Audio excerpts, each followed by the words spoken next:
구할 수 있는 복 있는 사람들 되게 하옵소서. 함께 하실 하나님을 감사하며 찬양하며 모든 말씀 예수님의 이름으로 기도합니다. 아멘.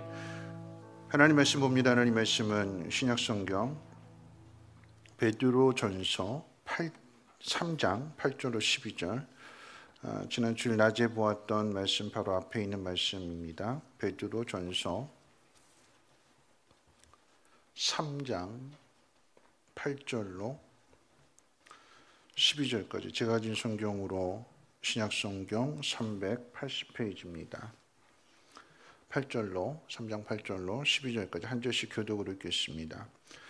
마지막으로 말하노니 너희가 다 마음을 같이하여 동정하며 형제를 사랑하며 불쌍히 여기며 겸손하며 악을 악으로 욕을 욕으로 갚지 말고 도리어 복을 빌라. 이를 위하여 너희가 부르심을 받았으니 이는 복을 이어받게 하려 하심이라. 그러므로 생명을 사랑하고 좋은 날 보기를 원하는 자는 혀를 금하여 악한 말을 그치며 그 입술로 거짓을 말하지 말고 악에서 떠나 선을 행하고 화평을 구하며 그것을 따르라. 주의 눈은 의인을 향하시고 그의 귀는 의인의 간구에 기울이시되 주의 얼굴은 악행하는 자들을 대신하시느니라 하였느니라. 아멘. 네, 우리 옆에 분하고 인사 나누실 때 이렇게 인사하겠습니다. 하나님께서 당신을 오늘 부르셨습니다. 당신은 축복의 통로입니다. 하고 인사하겠습니다. 하나님께서 당신을 부르셨습니다. 당신은 축복의 통로입니다. 네, 우리 다음 세대를 향해서 우리 축복했으면 좋겠습니다. 당신을 통해서 세상이 하나님 열방의 하나님 영광 보기를 원합니다. 전에 늘 그렇게 기도했잖아요, 그렇죠? 네, 오늘은 이렇게 축복했으면 좋겠습니다.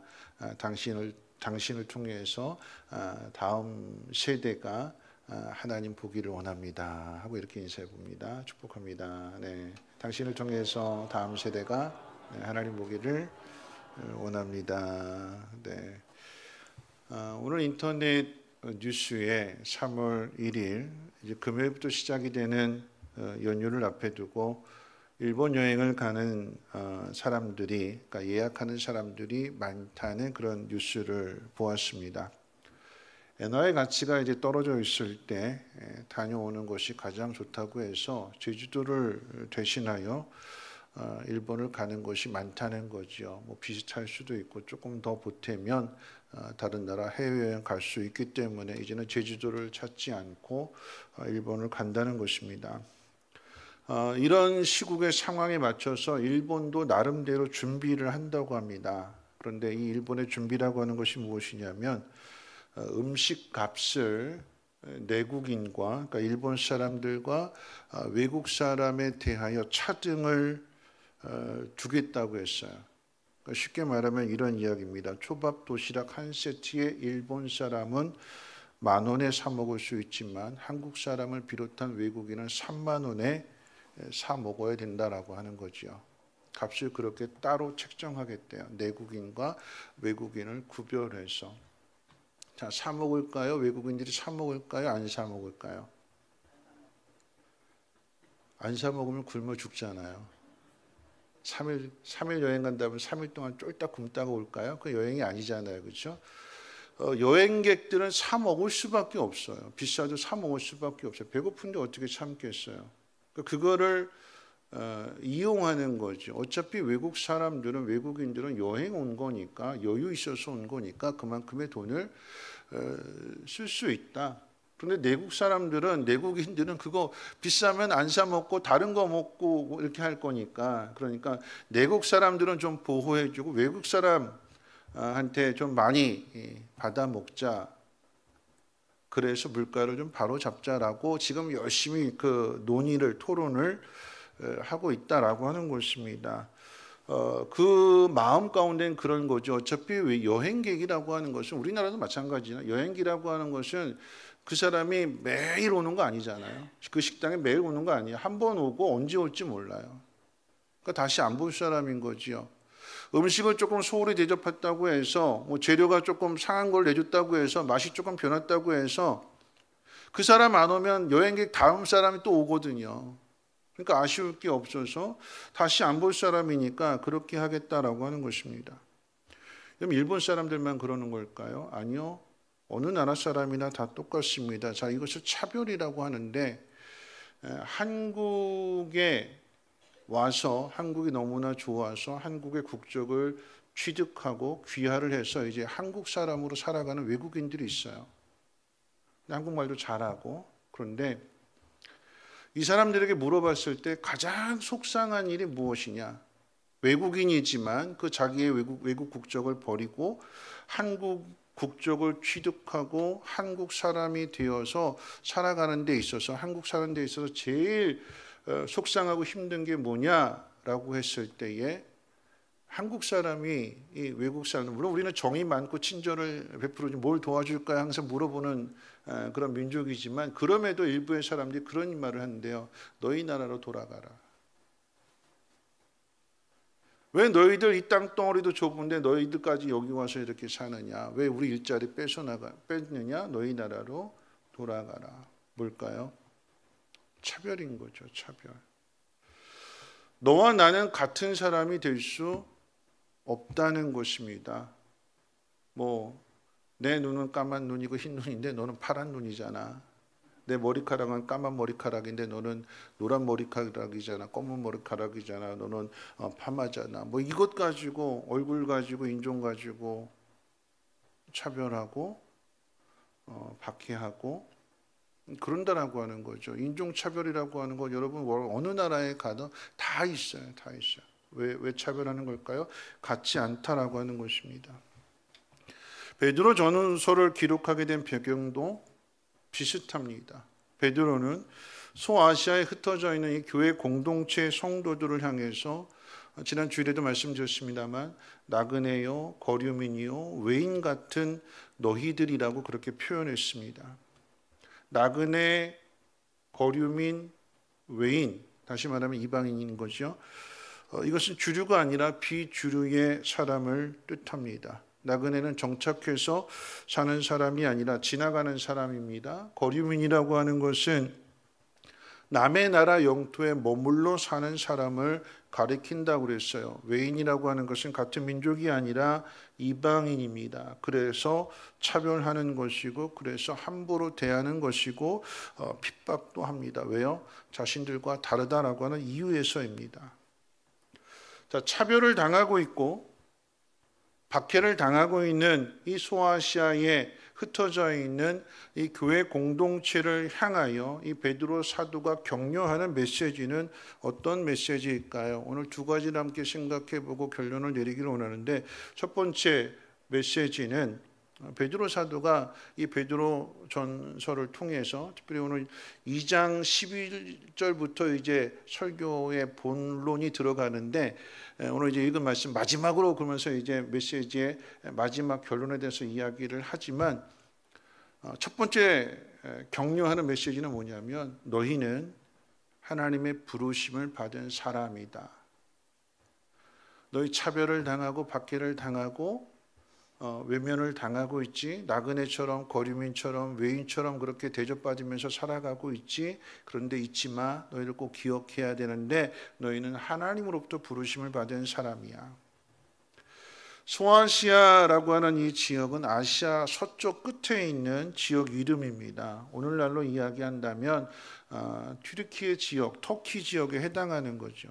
지금은 이슬람권이 되었지만 당시는 로마 정복에 의해서 로마의 지배를 받고 있었습니다. 그런데 그 지역에 예수를 믿는 교회가 세워진 것입니다.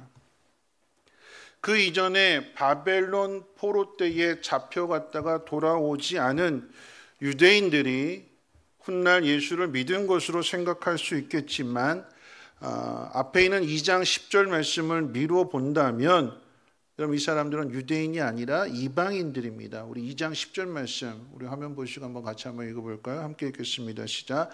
너희가 전에는 백성이 아니더니 이제는 하나님의 백성이요 전에는 긍휼을 얻지 못했더니 이제는 긍휼을 얻은 자니라. 여러분 그런데 이방인들이 예수를 믿고 하나님 나라에 속한 백성이 되었습니다. 그러니까 예수를 믿고 이방인들이 하나님 백성이 된 이유를 오늘 읽은 말씀 본문 3장 9절에서 이렇게 이야기하는 거죠. 너희가 하나님의 부르심을 받았다 이렇게 얘기하는 거예요. 너희는 하나님 백성이 아니었다. 이전에는 하나님의 긍휼을 입지 못한 사람들이었다.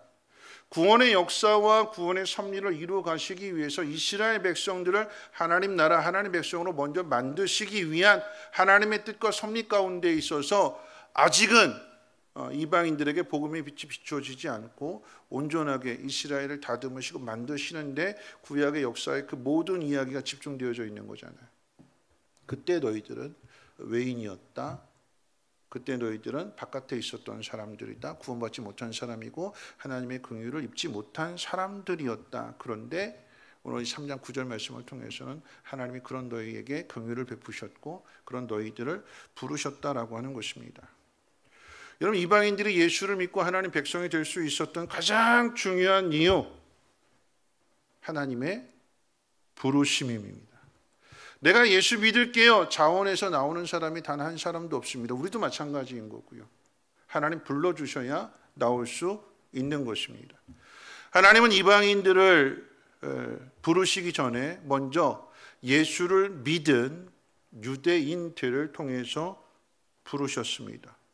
먼저 예수를 믿고 또 예수를 전해준 유대인들이라고 하는 것은 사도행전 8장에 있어서 예루살렘에 핍박이 임하게 되니까 흩어진 사람들이 곳곳으로 퍼져나가면서 이제 복음을 전하게 된 거죠.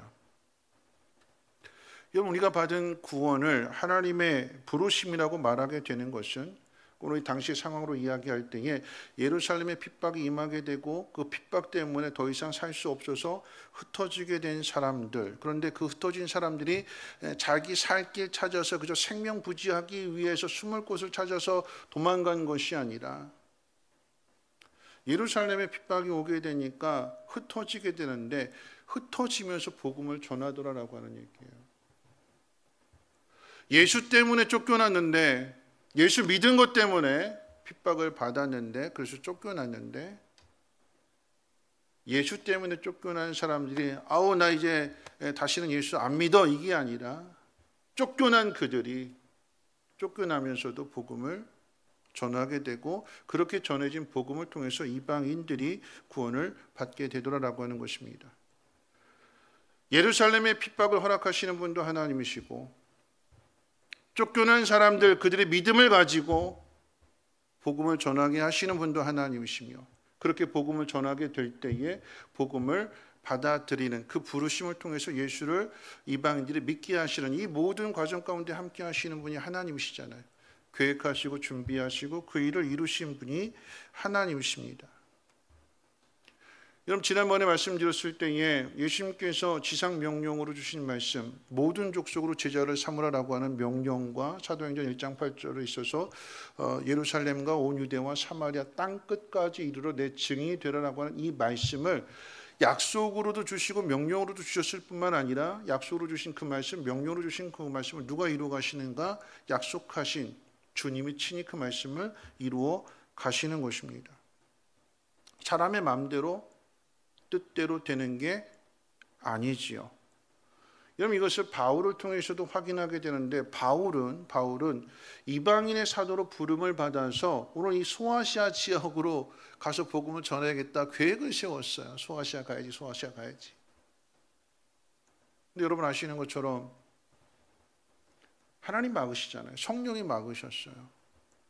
환상을 통해서 마게도냐 사람들이 우리를 와서 도우라, 우리에게 복음을 전해주라 라고 하는 이 환상을 보게 되니까 하나님의 뜻이 소아시아가 아니라 마게도냐를 향해서 하나님이 길을 열어놓으시는구나 하고 바울을 순종해서 자기 생각, 자기 계획을 버리고 마게도냐로 가지요. 그럼 이 소아시아 지역은 누가 복음을 전할까요? 성경이 누구라고 이야기는 하고 있지 않지만 누군가 바울을 대신해서 바울이 세웠던 계획을 대신해서 누군가 거기에 갔기 때문에 복음이 전해지게 되는 것이고 교회가 세워진 거 아니겠습니까? 누가 하시는 거예요? 하나님이 하시는 거예요. 내가 가려고 했는데 내가 못 간다고 해서 복음이 안전해지는 것이 아니라 하나님이 내가 가야 할 길을 막으셨다면 다른 누군가를 보내신다라고 하는 거죠. 그래서 그들을 하나님의 백성으로 불러내시는 것입니다. 하나님의 부르심입니다. 당시에 소아시아에서 부름을 받은 사람들, 많은 사람들이 아니었습니다. 여러분, 예루살렘에는 베드로가 한번 설교할 때에 3,000명, 5,000명씩 회개하고 예수를 믿게 됨으로 인해서 대형 교회가 세워졌어요. 그런데 이 소아시아 지역에서는 도시마다 교회가 세워지게 되는데 대다수의 사람들이 아니라 많은 사람들이 회심하는 것이 아니라 소수의 사람들이었고, 여러분, 이들은 가정에서 모이는 작은 공동체의 교회였습니다. 성도들의 신분이나 수준을 본다고 해도 대단한 사람들 아니었습니다. 평범한 사람들이었고 가장 약한 사람들이었습니다. 하나님이 누구를 부르시는가 한번 생각해 보십시오. 하나님이 믿음의 조상을 부르실 때에 잘 나가는 사람 부르지 않으셨고 갈대아 우르에 우상 숭배하는 그 집안의 아들 아브라함을 부르셨습니다. 또한 하나님이 이스라엘의 첫 번째 왕을 세우실 때에 이스라엘의 12지파 가운데 가장 작은 지파, 가장 연약해서 그 지파의 존재 여부를 걱정해야 될 정도로 오늘날 아이를 낳지 않는 이 지파가 소멸되는 거 아닌가? 물론 베냐민 지파가 그렇게 걱정거리가 되었던 것은 이 11개 지파와 맞서 싸웠기 때문에, 그래서 거의 전멸당할 지경에 있는 가장 약한 지파의 사울을 이스라엘의 첫 번째 왕으로 세우셨잖아요. 여러분, 오죽했으면 제비를 뽑았는데 사울이 뽑혔어요. 왜 하필? 유다 지파도 있고 에브라임 지파도 있고 얼마든지 힘 있는 지파가 있는데 왜 하필 가장 연약한 이 베냐민 지파의 사람이 왕으로 뽑혔을까? 이거 제비 뽑기 뭔가 잘못된 거 아니냐? 사람들이 따르지는 않았어요. 인정하지는 않았어요. 사울을 왕으로 하나님 뽑으셨는데, 제비 뽑기를 통해서 하나님이 정해주셨는데 사람들이 인정하지 않았어요. 받아들이지 않았습니다. 따르지 않았어요. 전쟁이 났는데 전쟁 나팔소리를 불어도 안 도와줬어요. 안 달려왔어요. 네가 알아서 해라. 하나님의 영이 함께 하셔서 이 사울을 통해서 이 나라를 건져내는 그 모습을 보게 되니까 그때 비로소 이제 왕으로 사울을 인정합니다. 하나님 부르셨다라고 하는 것을 뒤늦게 가서야 깨닫게 되는 거죠. 여러분, 그 뒤를 잇는 다윗은 이세 8명의 아들 가운데 막내였습니다. 골리앗 죽였지만 사울 왕의 미움을 받습니다. 사울 왕의 미움을 받는 모습을 보고 백성들의 마음 또한 차갑게 다윗에게서 돌아섰습니다. 현실은 다윗이 왕이 될 수 없는 현실이었습니다. 아브라함이나 사울이나 다윗이나 다 하나님의 부르심을 받은 사람들이지만 하나같이 세상의 기준으로 이야기한다면 그 세상의 기준을 충족시키지 못하는 사람들이요, 기대감 제로의 사람들입니다. 하나님이 그런 사람들을 부르셨어요. 세상 사람들이 인정해 주지 않는, 아니 인정할 수 없는. 그래서 하나님의 부르심이 귀합니다. 세상이 인정하지 않고 세상이 외면한 곳에서 하나님의 부르심이 있습니다. 문벌 좋은 사람, 외모가 뛰어난 사람, 힘이 세고 재능 있고 매력 있는 사람 부르지 않으셨어요. 자기 잘난 맛에 사는 사람들 부르지 않으셨습니다. 하나님은 약한 자를 부르셨고요, 자랑할 것이 없는 사람들을 부르셨습니다. 하나님은 이방 땅에 복음을 전하기 위해서 그 도시의 총독이나 권세에 있는 사람들, 그들을 하나님의 사람으로 성도로 부르지 않으셨어요. 그 도시에서 힘없는 사람, 가장 약한 사람들을, 노예들을 성도로, 하나님의 백성으로 불러주셨습니다. 절망에 빠진 사람들을 부르시는 거죠. 왜요? 그들에게 소망이 되어주시려고. 그리고 그들에게 아버지가 되어 주시려고. 그래서 아버지가 되시기 때문에, 아버지 하나님이 부르셨기 때문에 그 자녀에게 복을 주시려고 부르신 것입니다. 그런데 하나님의 부르심을 받은 사람들이 어떻게 될까요? 하나님 부르심을 받았어요. 성도가 되었습니다. 예수 믿는 그리스도인이 되었어요. 그럼 어떻게 될까요? 그럼 예를 들어서 그런 거죠. 그 나라의 왕이 어느 날 갑자기 마을에 찾아와서 하루하루 힘들게 살아가고 있는 사람의 이름을 정확하게 알고 그 이름을 불러준다면 어떻게 될까요? 우리 고등학생이 우리 찬양팀 나왔는데 강사네 하고 왕이, 대통령이 딱 와가지고 그 이름을 불러준다면 사내는 어떻게 될까요? 친구들에게, 그 학교에서 요즘 말로 뭐라 그러죠? 인싸가 되는 거예요. 네? 만약에 여러분들이 힘들게 어렵게 살아가고 있는데 대통령이 와가지고 여러분의 이름을 정확하게 알고 누구야? 라고 잘 있었어? 어떻게 지냈어? 하고 그 친근감을 드러낸다면 여러분 그 사람은 어떻게 될까요? 주인공이 되는 거죠. 인정받게 되는 것이고, 대통령이 알아주고 대통령의 이름 한번 불러줬을 뿐인데, 친근감을 나타냈을 뿐인데, 여러분 그 사람 뒤로 사람들 줄 서지 않겠어요? 대통령 알아? 어떻게 하면 만날 수 있는데 나 좀 만나게 해줘. 맛있는 거 사주고 막 그러지 않을까요? 힘없이 별 볼 일 없이 아무도 알아주지 않고 인정해주지 않았던 사람들인데 왕이 한번, 대통령이 한번 그 이름 한번 불러주고 그를 불러낸다면 그럼 그 사람 갑자기 뜨는 사람이 되는 거예요. 그럼 세상은 그런데 하나님이 우리를 부르셨을 때에 여러분의 삶이 그렇게 확 바뀌어졌을까요? 하나님 여러분들을 예수 믿도록 하나님이 부르시고 교회로 부르셨을 때 여러분 예수를 믿는 그 순간부터 여러분의 인생이 구겨졌던 여러분의 인생이 확 펴졌어요? 좁은 길 오르막길 걸어가던 여러분의 인생이 넓은 대로 고속도로로 잘 나가는, 잘 달려가는 그런 인생으로 여러분 바뀌었을까요? 안 바뀌었어요. 안 바뀌었어요. 달라진 게 없어 보여요. 내가 예수 믿는데 달라진 게 없어 보여요. 그래서 오늘 본문의 표현에 있어서 이 베드로 사도가 그 소아시아 지역에 있는 그 성도들을 향해서 2장 11절에 뭐라고 이야기했냐면 거류민과 나그네 같은 너희라고 그렇게 표현했어요.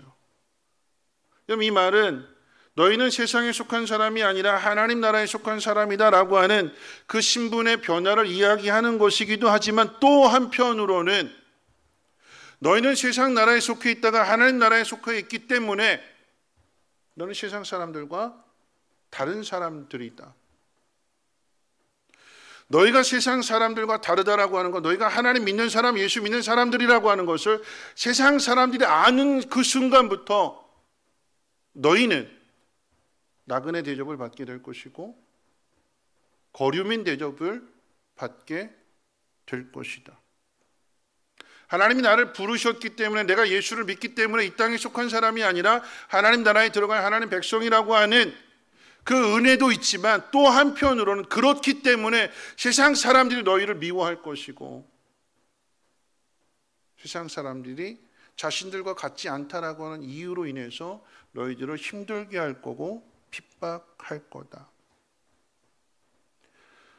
그럼 예수를 믿으면 잘 될 줄 알았는데 예수 믿으니까 더 어려워집니다. 그럼 세상 사람들이 뭐라고 이야기할까요? 예를 들어서 절에 다니던 사람이 예수 믿기 시작했어요. 근데 잘 돼야 되는데 안 돼요. 힘들어요. 여기저기서 막 사고도 터지고 막 사건도 터지고 몸도 아프고 막 그래요. 그러면 뭐라고 그럴까요? 세상 사람들이. 뭘 바꿔서 그렇대요? 신을 바꿔서 그렇다잖아요. 그렇죠? 신 함부로 바꾸는 거 아닌데 신 바꿔서 그래. 그런 말들을 세상 사람들이 많이 해요. 그런 말만 하는 것이 아니라 어려움 당하는 사람들, 힘든 사람들,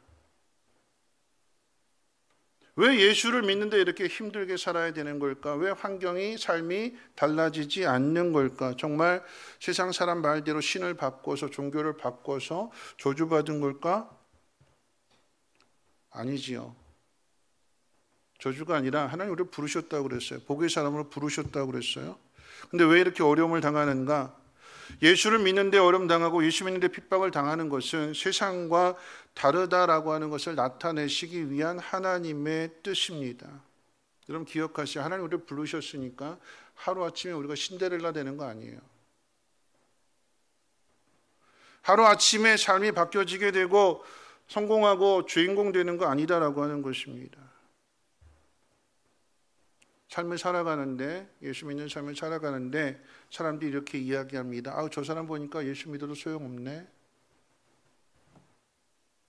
장난 잘 치는 사람, 함부로 말하는 사람들이 이렇게 이야기하죠. 예수 믿는 사람들에게. 예수 믿고 구원받은 것보다 10원이 더 비싸, 더 좋은 거야. 구원보다 10원이 더 높아. 함부로 말해요. 함부로 조롱합니다. 예수 믿으면 떡 주냐? 교회 가면 떡 주냐? 기도하면 대학 붙냐? 기도하면 대학 들어가게 해주냐? 너희 하나님이 공부 안 했는데 기도만 하면 대학 들어가게 해주냐? 공부 안 하고 기도하면 대학 들어갈까요? 못 들어갈까요? 기도 열심히 하면 떨어져요.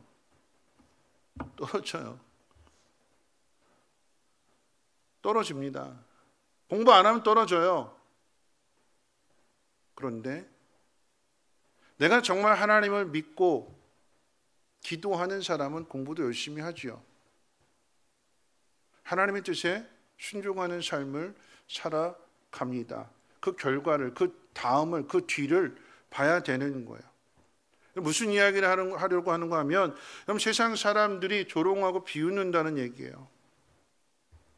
예수 믿는 사람들이 조롱을 당하고 비웃음을 당한다라고 하는 것은 반대로 생각하면 그만큼 낮아졌기 때문에 그런 거죠. 낮아졌으니까, 초라해졌으니까, 연약해졌으니까 함부로 대하는 것이고 함부로 괴롭히는 것입니다. 여러분 세상은 절대 힘 있는 사람 건드리지 않아요. 힘 없을 때까지 기다렸다 힘 빠지면 그때 가서 건드리고 함부로 대합니다. 그런데 하나님은 그 속에서 일하기 시작하시는 거예요. 다 너희들 봤지? 다 낮아졌어. 마음대로 안 되고 뜻대로 안 됐어. 저 사람에게 소망이 없어. 그런데 하나님이 어떻게 일으켜 세워주시는가? 자, 지금부터 보자.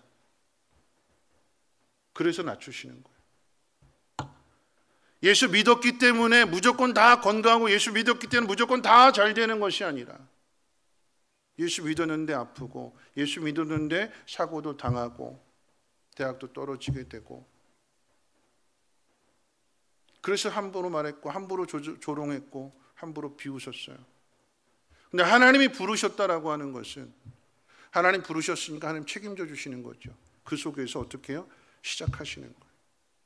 하나님이 일하시겠다라고 하는 것입니다. 어디에서? 가장 낮은 자리에서, 비웃음 당하고 조롱 당하는 그 자리에서 하나님이 그를 어떻게 세우시는지 세상에 나타내시려고, 하나님 주시는 복이 무엇인지를 드러내시려고 그렇게 하신다라고 하는 것입니다. 그래서 지금 권면하고 있는 거예요. 너희가 고난을 당하고 박해를 당하고 동족으로부터 핍박을 당하는 것, 그런데 기억해라. 하나님 너희들을 부르셨다. 자, 두 번째 왜 부르셨을까요? 우리 3장 8절로 9절 말씀 같이 한번 읽어볼까요? 8절과 9절 말씀 같이 읽겠습니다. 시작. 마지막으로 말하노니 마음을 같이하고 동정하고 형제를 사랑하며 불쌍히 여기며 겸손하며 악을 악으로 욕을 욕으로 갚지 말고 도리어 복을 빌라. 이를 위하여 너희가 부르심을 받았으니 이는 복을 이어가게 하려 하심이라. 여러분 하나님의 부르심은 지금 오늘 본문에 등장하고 있는 이 소아시아 지역의 그 당시의 작은 교회들을 통해서 생각해 본다면 하나님 부르심은 거류민이라고 그랬으니까 남의 땅에 얹혀 살면서 돈 벌어서 월세 내야 되고, 남의 땅에 가서 사는 거니까, 남의 나라 땅에 가서 사는 거니까 그 영주권을 얻기 위해서 그 영주권 함부로 내어주는 거 아니잖아요. 그러니까 비자를 주는 건데, 먼저 이 비자는 매년 신청해야 되는 거예요. 매년. 비자를 매년 신청한다라고 하는 것은, 선교사님들이 주로 해당되는 이야기인데, 비자를 매년 신청한다라고 하는 것은 그만큼 확실한 삶이 아닌 거죠. 너 오늘 나가, 추방하면 다 모든 거 다 내려놓고 그냥 갈 수밖에 없는 거예요. 영주권이 있다라고 하는 건 또 다른 거거든요. 근데 비자라고 하는 것은 그 나라가 너 나가 그러면 그냥 나가는 거예요. 건물을 사고 땅을 사고 아무리 많은 것들을 세워놨다 할지라도 영주권이 없다면 나가 그러면 나가는 거예요. 미래가 확실하지 않습니다. 그 속에서 살아가는 거예요. 무언가 안전이 보장되어지지 않은 상황입니다. 핍박당한다고 그랬어요. 그런데 그 속에서 오늘 베드로 사도가 주시는 말씀이 뭐냐? 악을 악으로 갚지 말고, 욕을 욕으로 갚지 말고, 마음을 같이 하고 동정하고 형제를 사랑하고 불쌍히 여기며 겸손하게 더 낮아진 모습을 통해서 원수를 사랑해라. 그 가르침을 주고 있는 거예요. 무슨 이야기냐면, 여러분, 예수 믿는 사람은 환경의 변화가 먼저가 아니라 그 마음의 변화, 믿음의 변화가 우선되어야 된다라고 하는 이야기예요. 그래서 요구하시는 것입니다. 언제 쫓겨날지 모르는 그 처지에서 매일 월세를 내야 하는 그 힘든 상황 속에서 형제를 사랑하고 불쌍히 여기라고. 여러분, 겸손하라라고 하는 그 의미는 다른 표현으로 이야기하면, 우리식으로 이야기하면 이런 이야기예요. 화내지 말고 성질 부리지 마라. 원수를 원수로 갚지 말고 원수에게 복을 빌어주라고 말씀하십니다. 자, 하나님의 부르심을 받은 사람들, 방금 말씀드렸던 것들, 원수를 갚지 말고, 악을 악으로 갚지 말고, 마음을 같이 하고 형제를 불쌍히 여겨주고 품어주고 화목하게 하라라고 하는 이 말씀이, 여러분, 하나님 부르심을 받은 사람들, 예수 믿은 사람들, 이게 될까요? 안 될까요? 돼요? 안 돼요? 여러분, 그렇게 돼요? 안 돼요? 예수 믿으니까 돼요? 안 돼요? 안 돼요. 안 돼요. 사랑해야 되는데 사랑 못해요. 화내지 말라고 그랬는데 화 잘 내잖아요. 저 이렇게 목소리 큰 거 화내는 거 아니에요? 화내지 말라고 그러는데 화내요. 마음 같이 하라고 그랬는데 같이 하기 싫어요. 여러분, 언제 화를 낼까요? 여러분, 화를 낸다라고 하는 이야기는요, 여러분, 누군가에게 화를 내는데 누구에게 화를 낼까요? 보통 누구한테 화내지요? 여러분, 화가 나면 누구한테 화내요? 여러분보다 높은 사람에게 화낼 수 있어요? 내가 대리인데 과장님한테 화낼 수 있어요? 못 내죠? 누구한테 내요? 따라서 하겠습니다. 만만한 사람. 누구한테 화내요? 만만한 사람한테. 누가 만만할까요? 각자 다 있죠? 그렇죠? 화내요. 화내요. 화를 낸다라고 하는 것은, 여러분, 만만한 사람이 있다라고 하는 얘기예요. 만만하게 본다라고 하는 것입니다. 화를 낸다라고 하는 것은 내가 낮아지지 않고 내가 높은 자리에 있다라고 하는 것이죠. 그런데 나보다 높은 사람이 있다면 화 못 내잖아요. 그 이야기는 내가 맨 밑바닥에 있다면, 가장 낮은 사람이라고 하면 화 낼 수 있을까요? 못 내지요. 사랑해야 되는데, 원수를 사랑해야 되는데, 여러분, 원수에게 사랑을 베풀 수 있을까요? 못 베풀죠. 그렇죠? 여러분, 원수 보면서 언제 제일 화가 날까요? 원수 볼 때. 안 보고 살면 괜찮은데, 여러분, 안 보고 살면 누가 나 건드리는 사람 없잖아요. 그럼 나는 어떤 사람이에요? 착한 사람이에요. 참 좋은 사람이에요. 그렇게 당했는데도 잘 참고 살아가는 사람이에요. 근데 언제 화나요? 원수 보면 화나잖아요. 여러분, 원수는 어디서 만난다고 그래요? 외나무 다리에서 만난다고 그러잖아요. 그렇죠? 길이 없어요. 피할 길이 없어요. 그 외나무 자리에서 딱 만나는데 이런 상황이에요. 원수를 만났는데 나는 시장 바가니 들고 그냥 잠바 차림으로 가는데 그 외나무 다리 길에 이 원수가 나타났는데 밍크 코트 입었어요. 백화점 쇼핑백 잘 들고 있어요. 근데 이걸 누가 들고 있느냐? 운전기사가 들고 따라오고 있어요. 그런 원수를 앞에 딱 만났어요. 내 원수인데 나 힘들게 하는 사람인데 뭐라고 이야기할까요? 이런 사람 보면서 우리 소심한 복수하겠죠. 어떻게 복수할까요? 밍크 코트 입은 모습 보면서 나는 그냥 잠바 입었는데 그 모습 보면서 뭐라고 복수할까요? 소심한 복수. 뭐라고 말할까요? 이렇게 말할 것 같아요. 저는 뭐 남자니까 밍크 코트 안 입겠지만 그 심정으로 이야기하면 이렇게 말하겠죠. 그래, 너 밍크 코트 짐승 옷 잘 입어라. 이 땅에서 실컷 입어라. 나는 천국 가서 보석 달린 옷 입을 거다. 그러는 거죠. 그렇죠? 난 예수 믿으니까 천국 가고 넌 예수 안 믿으니까 너 지옥 가고 여기서 실컷 입어라. 스스로 이렇게 안위를 하는 거죠. 근데 만약에 예를 들어서 원수는 교회 바깥에만 있어요? 아니 교회 안에도 원수 있어요. 미운 사람. 근데 그 미운 사람 밍크 코트 입고 왔어요. 그래, 나는 천국 갈 거니까 넌 지옥 가라. 이렇게 얘기할 수 있어요? 안 되잖아요. 그럼 어떻게 복수할까 이 사람한테는? 하나님은 우리에게 복수하라고 그러지 않으십니다. 사랑하라고 그러죠. 사랑. 왜냐하면 이 일은 원수를 사랑하는 일, 원수를 품어주는 일, 그리고 원수를 위해서 기도하는 그 일은 세상 사람들이 할 수 없는 거래요. 이건 오직 하나님 믿는 사람, 하나님의 부르심을 받은 사람, 예수 그리스도로 구원을 받은 사람만 할 수 있는 거래요. 그래서 우리를 부르신 거래요. 우리만 할 수 있대요. 오늘 9절 말씀 같이 한번 읽어볼까요? 9절 말씀 함께 읽어봅니다. 9절 함께 읽겠습니다. 시작.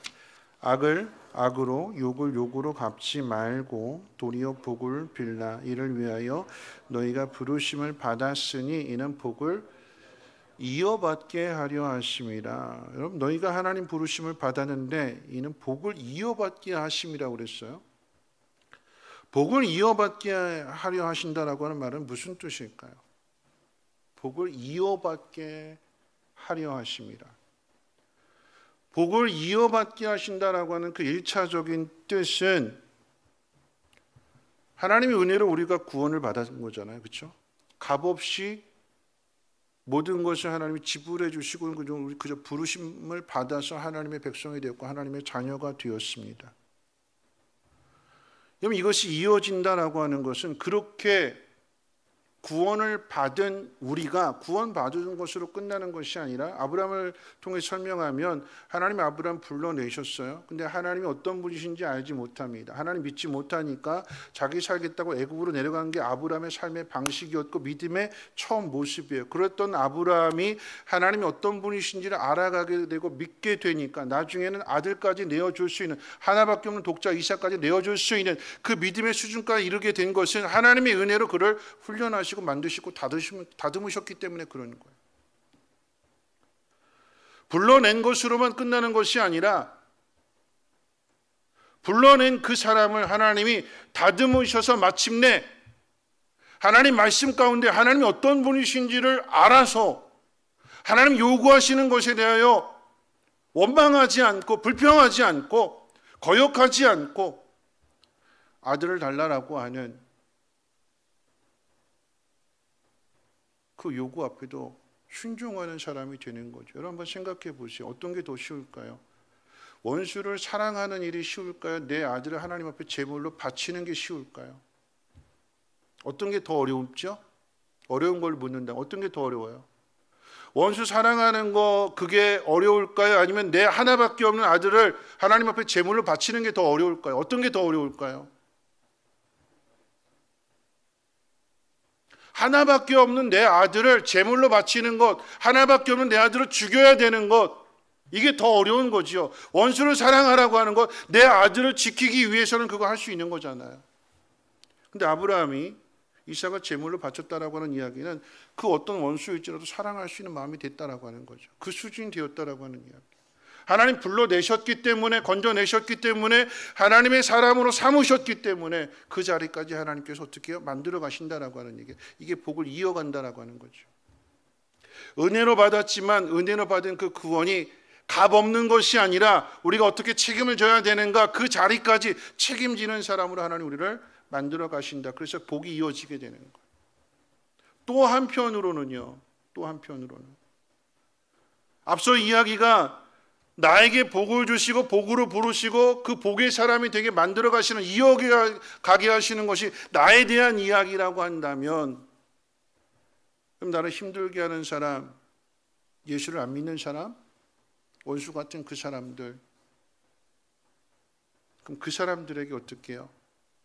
하나님의 복을 받은 내가, 하나님이 어떤 분이신지를 아는 내가 어떻게 해요? 그들에게 예수를 전해서 그들도 예수를 믿게 하는, 죄인의 자리에서 의인의 자리로 돌아오게 되는 이 일들 가운데 내가 순종하게 되는 것이요. 그래서 내가 나에게 받은 이 복이 저들에게도 어떻게 해요? 이어지도록.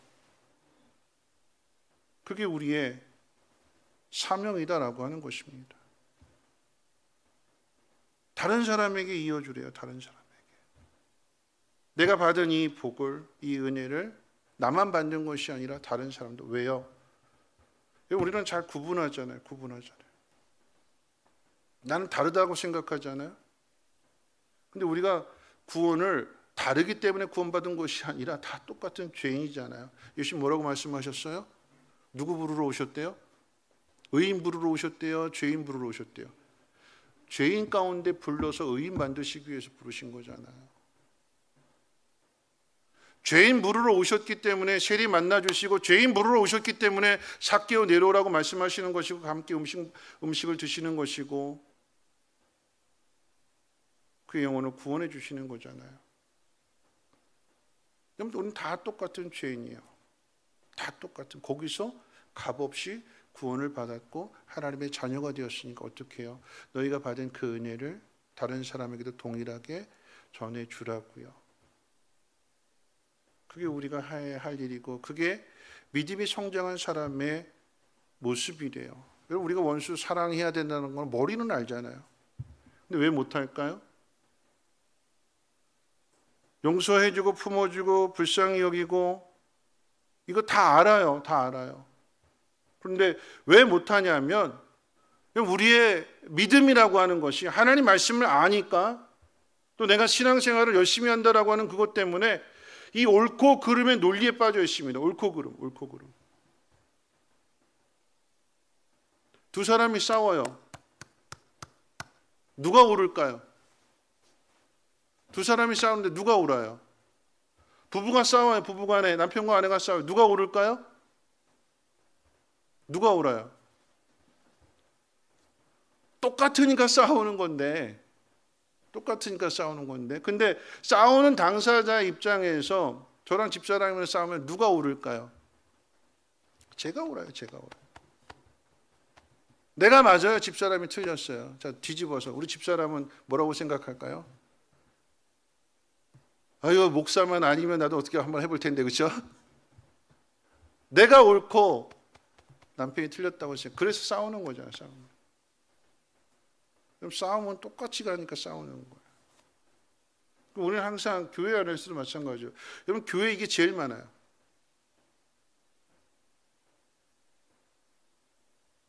왜 이게 제일 많냐면, 여러분, 교회 안에 옳고 그름의 문제. 나는 기도 열심히 하여 새벽 기도해요. 그럼 누가 틀렸어요? 기도 안 하는 사람 틀렸잖아요. 난 봉사 열심히 해요. 찬양대도 해요. 그럼 누가 틀렸을까요? 봉사 안 하는 사람 틀렸어요. 여러분, 이 논리 가지고 이야기하면 하나가 될 수 없는 거죠. 마음을 같이 할 수 없는 거예요. 여러분, 교회는 옳고 그름의 이야기가 아닙니다. 바리새인들이 맨날 이거 했어요. 나는 옳고 너는 틀렸다. 여러분, 예수님 앞에 가늠하다 붙잡힌 여인이 왔을 때에 시험하기 위해서 온 거잖아요. 이 사람 용서해 줘야 됩니까? 용서하지 말아야 됩니까? 예수님 뭐라고 말씀하시는가? 나도 이 여인을 정죄하지 않는다. 그 이야기는 뭘까요? 다시 길을 열어주시는 거죠. 죄를 범했으니까, 죄 지었으니까, 현장에서 잡혔으니까 돌로 쳐라! 이게 아니라 예수님은 나도 너를 정죄하지 않노니 다시는 그와 같이 하지 말라. 그 이야기는 뭘까요? 변화되라. 다시 기회를 얻었으니까 새로운 삶을 살아라. 그럼 예수를 믿는다라고 하는 건 그런 이야기예요.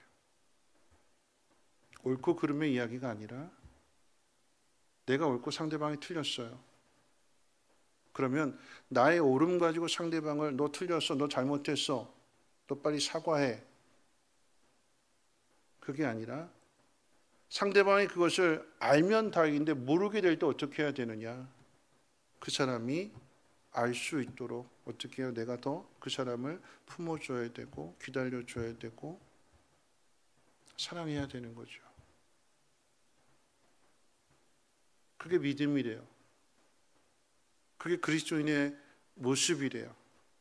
그게 예수님을 닮아가는 모습이래요. 예수를 믿는다라고 하는 것은 예수를 닮아가는 것입니다. 하나님 우리를 부르신 목적은 예수님과 연합이 되어서, 그래서 우리에게 성령 주신 거잖아요. 우리 힘으로 할 수 없으니까 성령의 도우심을 받아서 그 일을 행하라고요. 하나님이 우리를 부르셨습니다. 하나님이 우리를 부르신 것은 복을 이어가도록 구원받은 것으로만 끝나는 것이 아니라 믿음의 장성한 분량에 내가 성장해 가도록, 그래서 내가 성장하게 될 때에 연약한 지체들을 더 품어주고 더 사랑해주고 이런 사람이 되는 거예요. 이제 말씀 정리할 텐데요. 이건 부모의 사랑, 똑같은 사랑이지만 사랑하는 방식이 틀린 거죠. 아이가 넘어졌을 때 엄마 아빠는 어떻게 이야기할까요? 사랑을 어떻게 표현할까요? 너 거봐! 엄마 손 놓지 말라고 그랬지? 빨리 일어나! 빨리 옷 털어! 사랑하는 마음인데 그 사랑하는 마음을 서툴게 표현하는 거예요. 할머니, 할아버지는 어떻게 해야 할까요? 괜찮아, 털어. 음식 먹다가 떨어뜨렸어요. 엄마 아빠는 뭐라고 그럴까요? 버려, 더러운 거 버려. 근데 할머니 할아버지 뭐라고 그럴까요? 떨어진 거 3초 안에 주시면 돼요? 떨어진 거 3초 안에 주시면 괜찮아요? 털어서 주죠. 먹어도 괜찮아. 마음이 넉넉해진다라고 하는 거죠. 믿음이라고 하는 거. 예수를 믿는다, 오래 믿었다, 믿음이 좋다라고 하는 것은 마음이 넉넉해지는 거예요. 화목해지는 거예요. 오늘 성경의 표로 이야기한다면 함부로 말하지 않는 거예요. 함부로 말하지 말고, 말 가려서 하고, 말 조심해서 하고, 상처받는 말 하지 말고, 믿음을 세워줄 말하고, 하나님 앞으로 돌아오는 말을 지혜롭게 잘 해야 되는 거예요. 예수 안 믿으니까 그렇지 이렇게 하게 되면 마음 닫아요. 똑같은 말이라도 어떻게 하면 그가 하나님 마음을 알까? 하나님의 사랑을 알까? 하나님의 지혜를 구해야 되는 것이고, 혹시라도 돌아오지 않은 사람에 대해서 오늘 마지막으로 말씀 읽어볼 거, 우리 2장 12절 같이 한번 읽어볼까요? 자, 2장 12절 말씀 화면 보시고 함께 읽겠습니다. 시작. 너희가 이방인 중에서 행실을 선하게 가져 너희를 악행한다고 비방하는 자들로 하여금 너희 선한 일을 보고 오시는 날에 하나님께 영광을 돌리게 하려 함이라. 그리고 3장 12절도 한번 읽어봅니다. 3장 12절 오늘 본문 마지막 절 말씀 같이 읽겠습니다. 시작. 주의 눈은 의인을 향하시고 그의 귀는 의인의 간구에 기울이시되 주의 얼굴은 악행하는 자들을 대하시느니라. 나 예수 믿었어요. 나 하나님 부름 받았어요.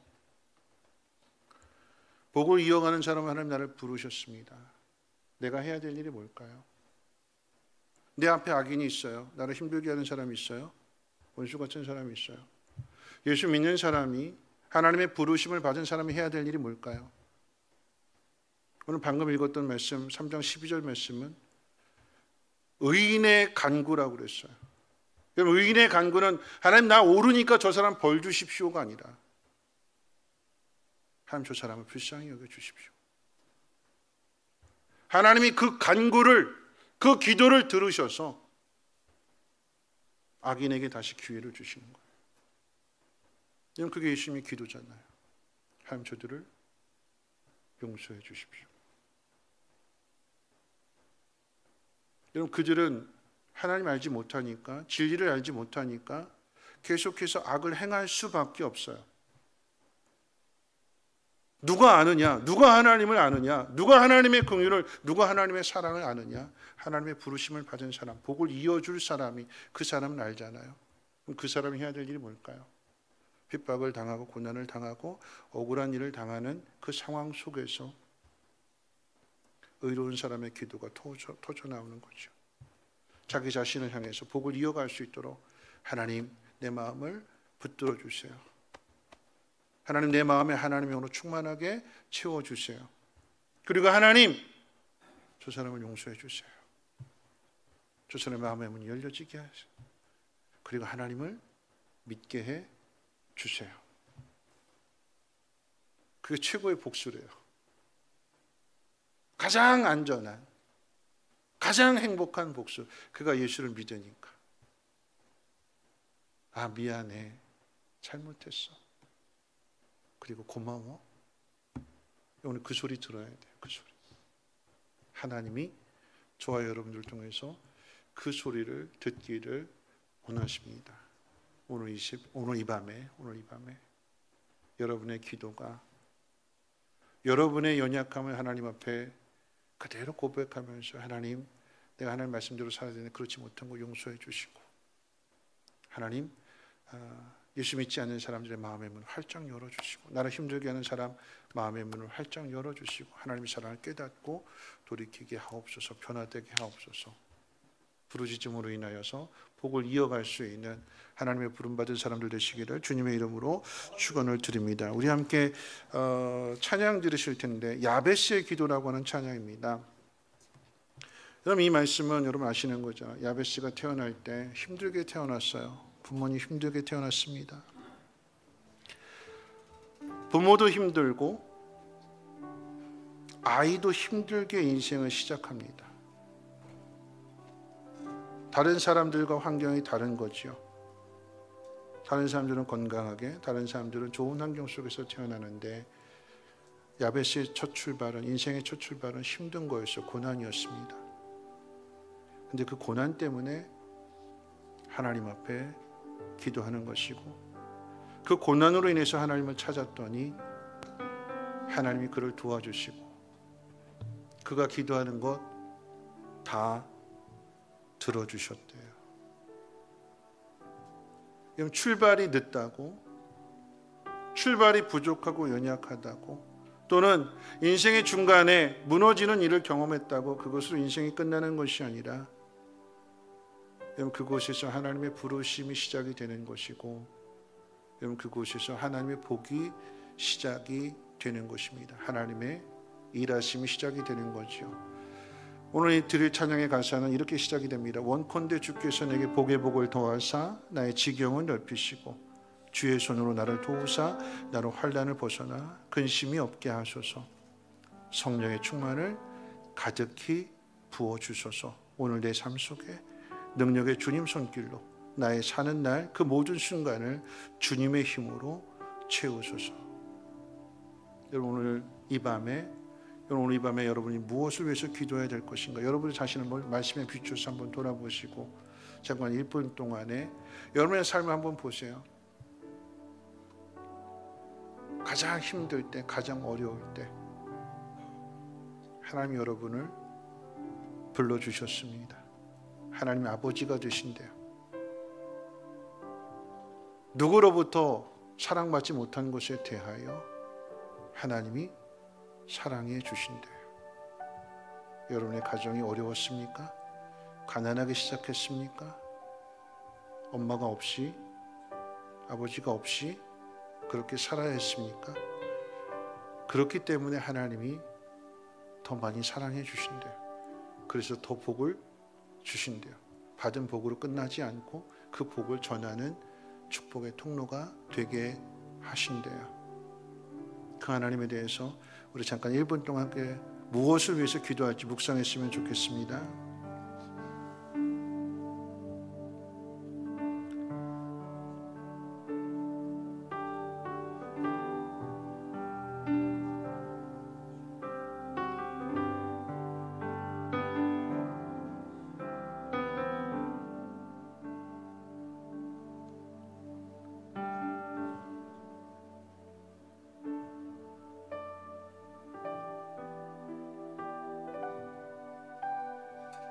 하나님, 나를 불쌍히 여겨주시고 나를 도와주시옵소서. 내 연약함, 내 아픔, 내 괴로움의 상처를 씻어주시고 지난 날들을 돌아볼 때에 하나님의 은혜였음을 깨닫게 하시고 오늘 이 밤에 하나님 앞에 기도할 때에 하나님 도와주셔서 환난에서 벗어나게 하시고 지경을 넓혀주시고 성령의 충만함을 통해서 오늘 내가 살아가는 이 모든 순간을 통해 하나님의 영광 나타나게 해 주옵소서. 예수님의 이름으로 기도합니다. 아멘. 우리 야베스의 기도 함께 찬양합니다.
다시 한번 날 부르신 뜻, 내 생각보다 크고 날 향한 계획, 나의 지혜 증명 못하나 가장 좋은 길로, 가장 완전한 신실하신 주를 찾 성령의 충만을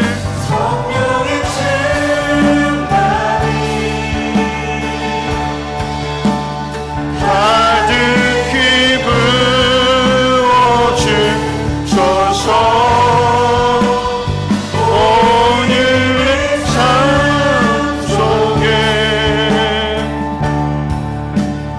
능력의 주님 손길로 나의 사는 날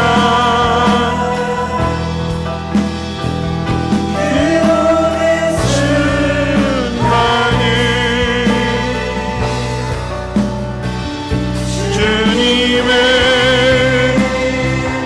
힘으로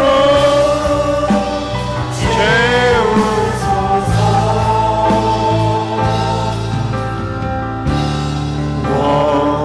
원컨대 주께서 내게 복의 복을 넣어서 나의 지경을 넓히시고 손으로 나를 도우사 나로 알라 벗어나 끝이 없게 하소서.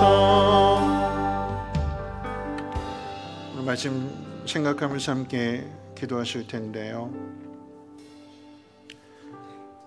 오늘 본문의 상황은 예수를 믿음으로 인하여 차별을 당하고 핍박을 당하고 고난을 당하는 그런 상황 가운데 있습니다.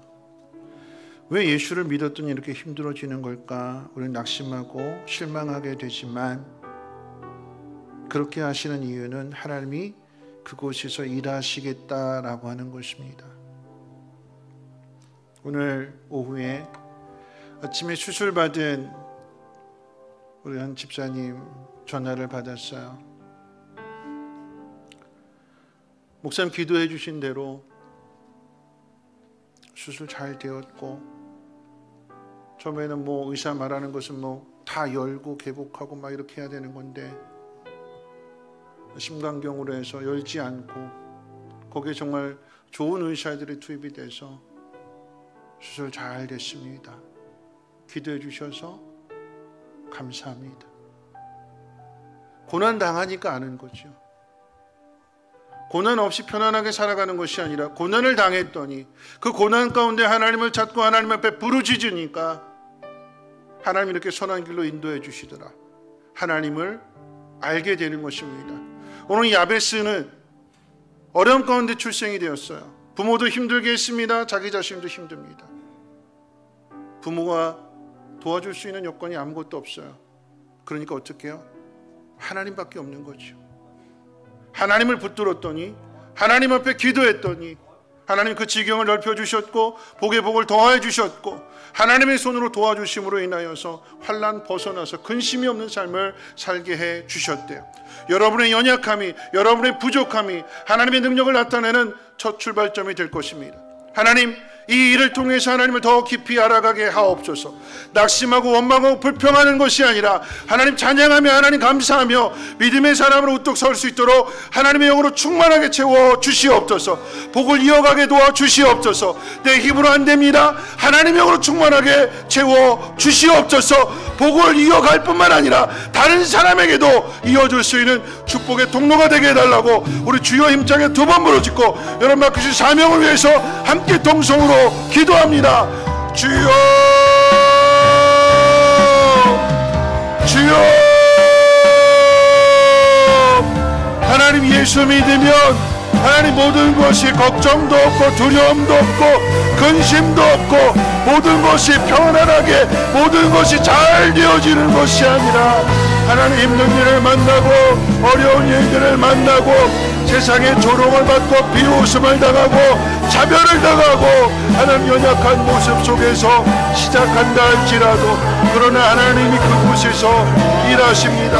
하나님이 그 속에서 하나님의 능력을 나타내 주십니다.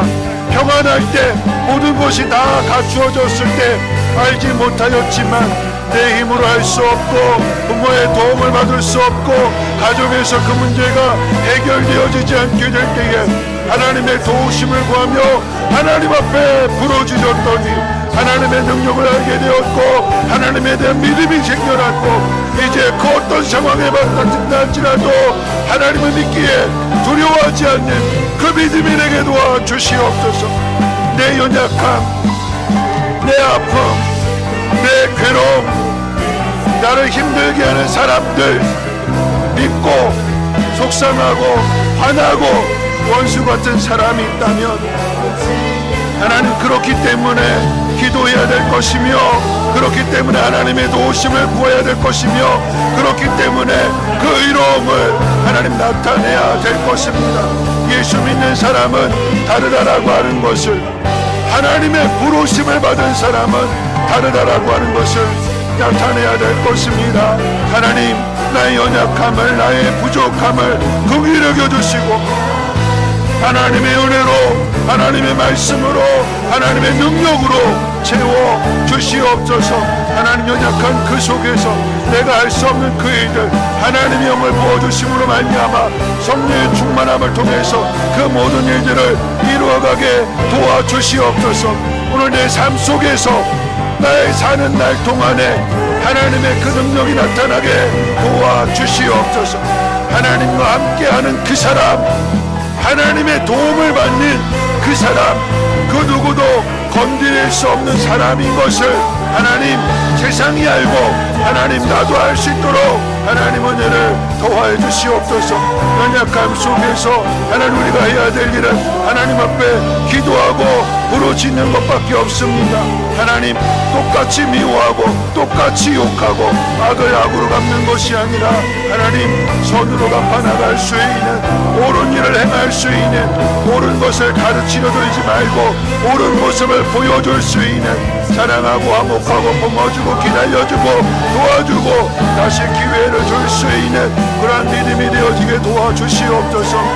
하나님의 영으로 오늘 이 밤에 충만하게 채워주시옵소서. 성령의 충만함을 부어주시옵소서. 내 생각 내 욕심으로 채워지지 아니하게 하시고 하나님의 말씀으로 체험받게 도와주시옵소서. 내가 할 수 없는 그 일을 하나님의 능력으로 성령의 충만함을 통해서 나타나게 하시고 증거하게 하시고 전하게 도와주시옵소서. 연약하지만 부족하지만 하나님 그렇기 때문에 하나님 앞에 기도하오니 주여 오늘 이 밤에 하나님의 능력을 경험하게 도와주시옵소서. 하나님 얼어붙은 내 마음 녹아지게 도와주시고 하나님 무너진 내 믿음 다시 일으켜 세워지게 도와주시옵소서. 복을 이어가게 도와주시옵소서. 복이 끊어지지 아니하게 하옵소서. 나를 부르주셨사오니 나를 사용하여 주셔서 축복의 통로가 되게 하시고 믿음의 통로가 되게 하시고 믿음을 증거할 수 있도록 기름 부어 주시옵소서. 연약한 데서 부족한 데서 무너진 가운데에서 하나님 일하시고 하나님의 능력을 나타내 주시옵소서. 연약하지만 하나님 야베스의 삶을 복되게 하셨고 하나님 그에게 하나님의 영을 충만하게 부어주셨던 것처럼 하나님 내 인생이 다시 새롭게 변화되어지게 도와주시고 이 모든 일들이 하나님의 은혜와 하나님의 능력으로 이루어졌음을 나타내게 도와주시옵소서. 우리의 가정에서부터 하나님 모든 일들이 이루어질 수 있도록 하나님의 영으로 충만하게 채워주시옵소서. 그럼 다시 한번 기도하실 텐데요, 하나님 우리를 부르신 것은 복이 끊어지는 것이 아니라 복을 이어가게 하시려고 부르셨대요. 그러면 먼저 내 안에 성령의 충만함을 힘입어야 될 것입니다. 인간의 본성은 자꾸 끊어버리려고 하는 거잖아요. 이어가지 않고 너는 너고 나는 나다 분리되어지게 하는 것, 그게 인간의 본성이고 그게 죄의 모습입니다. 근데 성령은 하나가 되게 하시는 거라고 그랬잖아요. 어떻게 화목할 수 있느냐? 어떻게 가정이 하나가 될 수 있느냐? 어떻게 교회가 하나가 될 수 있느냐? 어떻게 세상과 하나님 믿는 사람들이 하나가 될 수 있느냐? 여러분, 그것은 성령의 충만함밖에 없습니다. 오늘 이 밤에 다시 한번 기도하실 때 하나님의 영의 충만함을 허락해 주시옵소서. 성령의 충만함을 가득히 부어 주시옵소서. 오늘 내 삶 속에 하나님의 능력이 나를 통하여 전해지게 도와 주시옵소서. 내 손을 닿는 그 사람, 내가 손을 잡아주는 그 사람에게 복이 이어지게 도와 주시옵소서. 내가 기도하는 그 사람에게 복이 이어지게 도와 주시옵소서. 하나님 나를 사용해 주시옵소서. 주여 두 번 부르짖고 동성으로 다시 기도합니다. 주여, 주여, 복을 이어가는 사람이 되게 도와주시옵소서. 하나님, 기도가 끊어지면 하나님 사명도 끊어집니다. 기도가 끊어지면 하나님의 능력도 하나님 사라집니다. 오늘 하나님, 내 입술이 열려지게 도와주시옵소서. 기도하는 입술 내어지게 도와주시고 하늘의 복을 구하는 입술 내어지게 도와주시고 하나님의 복을 이어줄 수 있는 믿음의 사람이 되게 도와주시옵소서. 하나님, 연약합니다. 하나님, 부족합니다. 하나님, 그렇기 때문에 하나님, 우리는 기도할 수밖에 없습니다. 내가 하는 것이 아니라 하나님이 내 안에서 나를 통하여 역사하실 수 있도록 주여 나를 붙들어 주시옵소서. 내 마음에 분한 마음, 억울한 마음, 속상한 마음, 하나님 모든 마음들 사라지게 도와주시고 하나님, 정죄하고 하나님 고소하고 하나님 모든 악한 사단 마귀의 유혹을 주여 말씀으로 물리치게 도와주시옵소서. 유혹을 이기는 자가 되게 하시고 시험을 이기는 자가 되게 도와주시옵소서. 내게 맡기신 사명 잃어버리지 아니하게 하옵소서. 하나님, 복이 끊어지지 아니하게 하옵시고 하나님, 이어질 수 있는 이어주는 사람 되게 도와주시옵소서. 값을 지불해야 될 것입니다. 하나님 저들에게 하나님 나의 삶을 내어주어야 될 것입니다. 무시를 당하고 괴롭힘을 당하고 조롱을 당한다 할지라도 사랑하는 마음을 더 품어야 될 것입니다.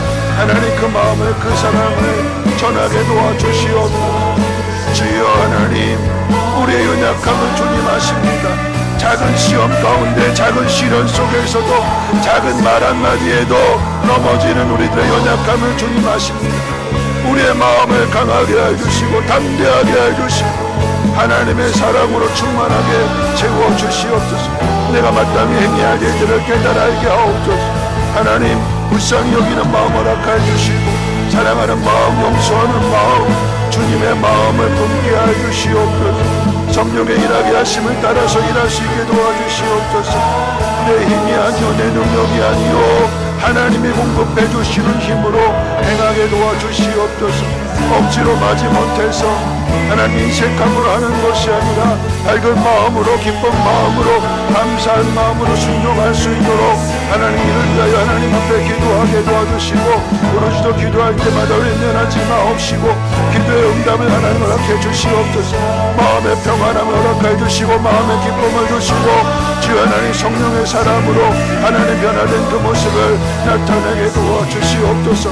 하나님, 우리 얼굴이 굳어지지 아니하게 하시고 마음이 굳어지지 아니하게 하시고 함부로 말하지 않게 하시고 비방하거나 조롱하지 않게 하옵시고 품어줄 수 있는 마음을 이어줄 수 있도록 은혜 베풀어 주시옵소서. 성령의 입술 이어지게 도와주시옵소서.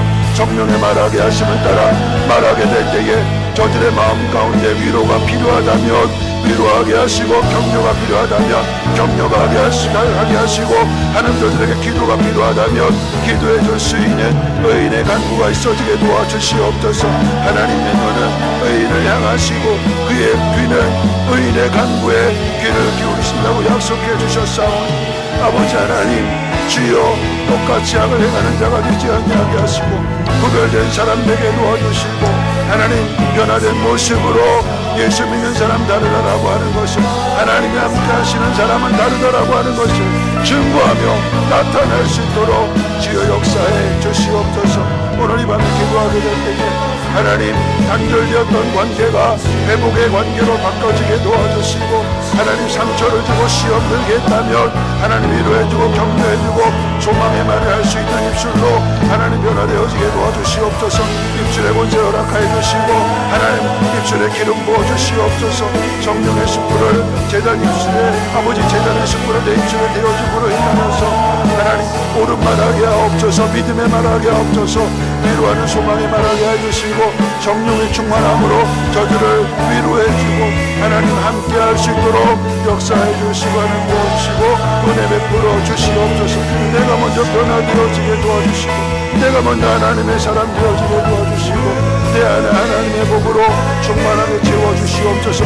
그러함으로 인하여 다른 사람들에게도 그 복을 전해줄 수 있는 우리 모두가 되게 도와주시옵소서. 연약하지만 하나님이 나를 외면하지 아니하시고 나를 다시 새롭게 하시고 나를 다듬어 가시고 나의 지경을 넓혀주실 줄로 믿습니다. 하나님 기름 부어 주시옵소서.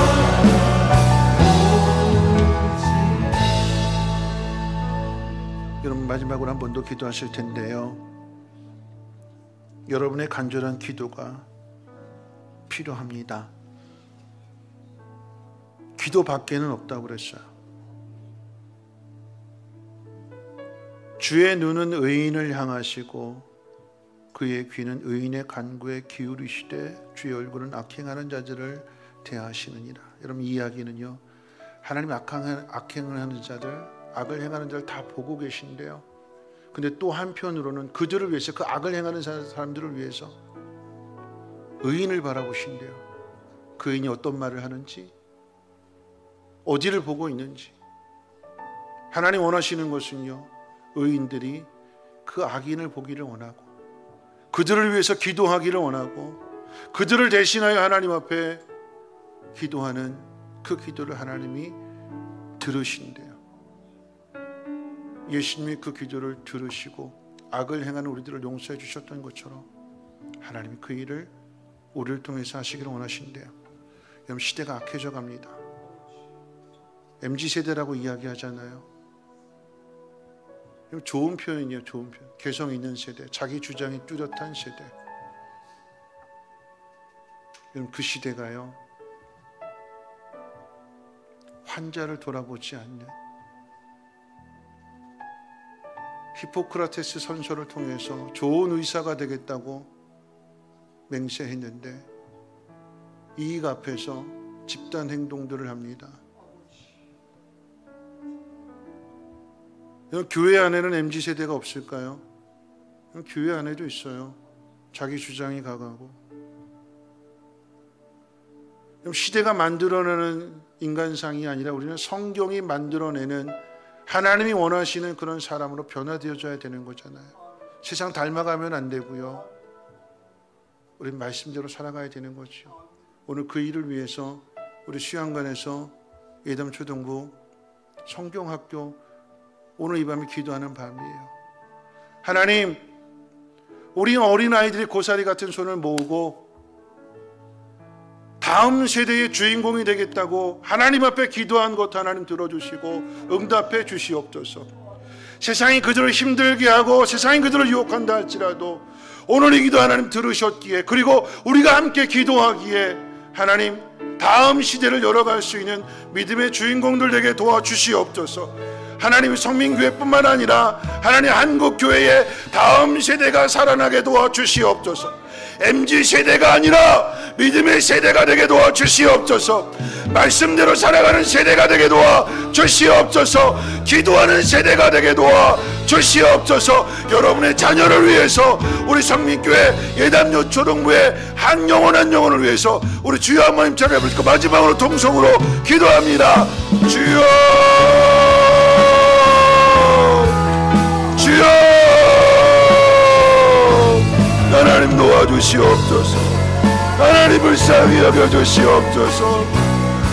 하나님 우리의 연약함을, 우리의 부족함을 하나님 긍휼히 여겨주시옵소서. 하나님 시대가 악합니다.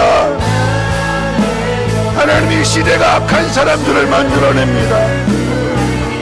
처음에 가졌던 그 순수한 마음들, 좋은 의사가 되겠다고, 좋은 선생이 되겠다고, 좋은 목사가 되겠다고 약속했던 그 약속들이 하나님 시대의 모습 속에서 하나님 변질되어집니다. 주여 우리를 불쌍히 여겨주시옵소서. 시대가 만들어내는 모습이 아니라, 시대가 만들어내는 세대가 아니라 하나님 말씀이 만들어내는 믿음의 세대가 되게 도와주시고, 하나님의 도우심을 구하며 하나님 말씀대로 살아가는 믿음의 세대가 세워지게 도와주시옵소서. 오늘 이 밤에 하나님의 성리 수양관에서 하나님 앞에 고사리 같은 손을 모으고 하나님 믿음의 주인공이 되겠다고, 또 그 가정에 예수 믿지 않는 부모들 예수 믿게 해달라고 하나님 앞에 기도한 그 의인의 간구를 하나님 들으시고 하나님 응답해 주시옵소서. 하나님 저들의 기도를 통하여 예수 믿는 가정이 되게 도와주시옵소서. 부모님의 마음도 변화되어지게 도와주시고, 의인의 기도가 악인의 멸망을 막아내게 도와주시고, 의인의 기도가 하나님 악한 영혼을 살려내고 악한 영혼을 건져내고 함께 하나님 나라에 들어갈 수 있는 그 은혜를 하나님 허락해 주시옵소서.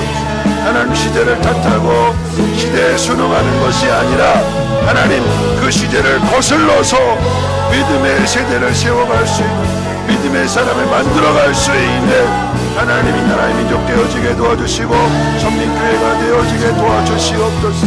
하나님 타협하지 않게 하옵소서. 구별되게 하시고 믿음을 지키게 해주시고 하나님의 뜻을 따라 살아갈 수 있도록 하나님 역사해 주시옵소서. 하나님 이대로 무너져 있지 않게 하옵소서. 다시 일어나게 하옵소서. 손에 손을 잡게 해주시고 합심하여 기도하게 하시고, 먼저 믿은 자가 알지 못하는 자에게 가르쳐주고 전하여주고 기도해주고 함께 그 길을 걸어갈 수 있도록 하나님 은혜 베풀어 주시옵소서. 소망 있게 해주시옵소서.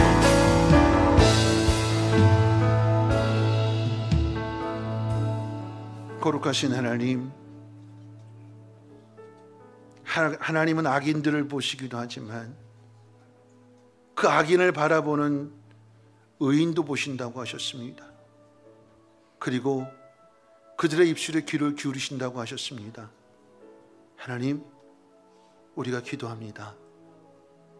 하나님, 악을 행하는 사람들 하나님 저들을 용서해 주시고 하나님 저들이 하나님의 사랑을 깨닫고 하나님께로 돌아올 수 있도록 긍휼히 여겨주시며 저들을 불러 주시옵소서. 저들이 기도하지 않기에, 저들이 하나님을 알지 못하기에 하나님을 믿는 우리가 하나님 앞에 기도하오니 하나님, 시대가 만들어내는 사람들이 아니라 성경이 만들어내는 사람들, 믿음의 세대가 세워지게 도와주옵시고, 기도하는 세대가 세워지게 하옵시고, 말씀에 순종하는 세대가 세워질 수 있도록 하나님 은혜를 베풀어 주시옵소서. 어린 영혼들이 고사리 같은 손을 모으고 하나님 말씀을 듣고 저들의 부모님이, 저들의 가정이 예수를 믿기 위해서 기도했다면 하나님, 그 어린 의인의 소년의 기도를 들어주셔서 그 가정이 주께로 돌아오게 하여 주옵시고, 하나님 나라, 하나님의 사람으로 살아갈 수 있는 은혜와 복을 허락해 주시옵소서. 오늘 말씀 들은 것으로 끝나지 아니하게 하시고 우리들에게 하나님의 성령의 충만함을 허락해 주셔서 야베스와 같이 힘들고 어렵게 시작을 했지만 복의 복을 더하여 주시고, 그렇기 때문에 지경을 넓혀 주시고, 그렇기 때문에 하나님의 손으로 도와주심으로 인하여서 근심이 없는 평안의 삶을 살아가는 우리 모두가 되게 도와주시옵소서. 이제는 우리 주 예수 그리스도의 무한하신 은혜와 하나님의 그 크신 사랑하심과 성령님의 감화감동 충만 보호 역사하심이 의인의 기도를 통하여서 많은 영혼들 하나님 앞으로 돌아오기로 다짐하고 결단하는, 그 사명 감당하기로 다짐하는 성민의 모든 권속들 위에, 그 가정 위에, 다음 세대 위에 이제로부터 영원토록 항상 함께 있을지어다. 아멘.